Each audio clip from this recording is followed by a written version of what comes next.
व्यक्ति अपनी दृष्टि से किसी का आकलन करेगा तो लगभग गलत आकलन करता है।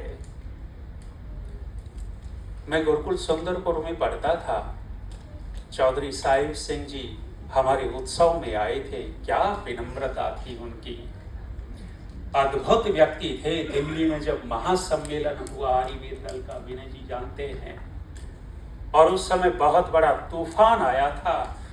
उस समय साहिब सिंह जी दिल्ली के मुख्यमंत्री थे और वो टीनें उड़ गई थी, एक बच्चे की तो गर्दन कट गई थी। उस समय कहीं बाहर थे, वो ऐसा कोई राजा हो किसी प्रदेश का, वहां छतरी लेकर के खड़े हो गए थे और एक एक विधायक को निर्देश दे दिया था कि लाखों आर्य समाज के लोग आए हैं तो तुम्हें इनका प्रबंध करना है। पूरी डीटीसी बसें लगा दी थी। प्रदेश का राजा हो तो ऐसा हो कि संकट में बीच में आकर के खड़ा हो जाए। सुंदरपुर गुरुकुल पढ़ता था मैं, उस समय वहां वे आए थे। सन 2000 में मेरा मन उखड़ा गुरुकुल से और इच्छा हुई कि कुछ दिन फक्कड़ों की तरह घूमना चाहिए। उस समय मेरे लंबे लंबे बाल थे, जिन्होंने पुराना स्वरूप मेरा देखा हो, दाढ़ी होती थी, लंबे बाल होते थे। मैं निकल गया और पंजाब की ओर गया। 2 महीने फक्कड़ों की तरह घूमता रहा।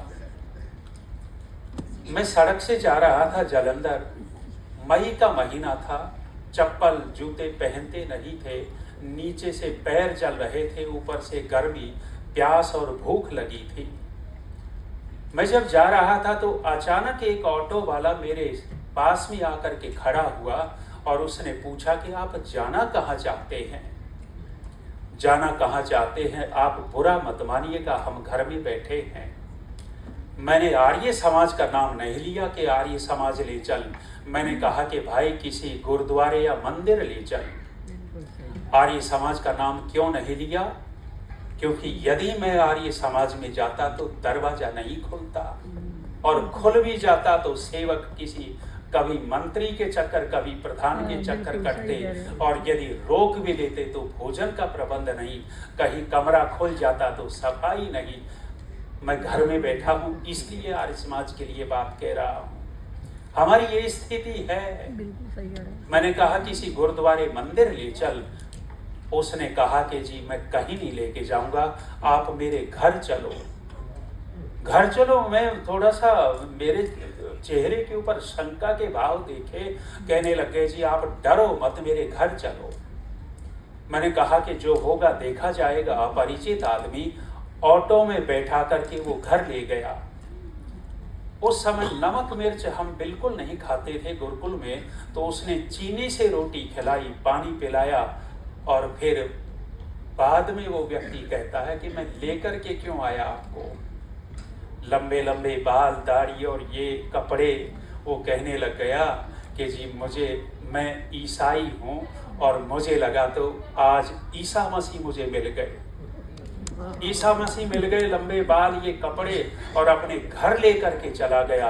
उसने जो मेरा आकलन किया वो अपनी दृष्टि से किया, जो मैं था वैसा आकलन किया। जब जब व्यक्ति केवल अपनी दृष्टि से आकलन करेगा तो लगभग गलत आकलन करता है, और जब व्यक्ति जैसा है उसकी दृष्टि से करेगा तो ठीक आकलन होगा। संयोग की बात ये हुई, जब मैं जाने लगा तो वो कहने लग गया जी कोई किताब दे करके चले जाओ। मेरे पास मेरी व्याकरण की पुस्तकें थी और थी नहीं, लेकिन एक पुरानी पुस्तक थी जिसका शीर्षक था दादी पोती की बातें। दादी पोती की बातें, वो पुस्तक में दे करके आ गया, और वो पुस्तक का विषय क्या था? पोती अपनी दादी से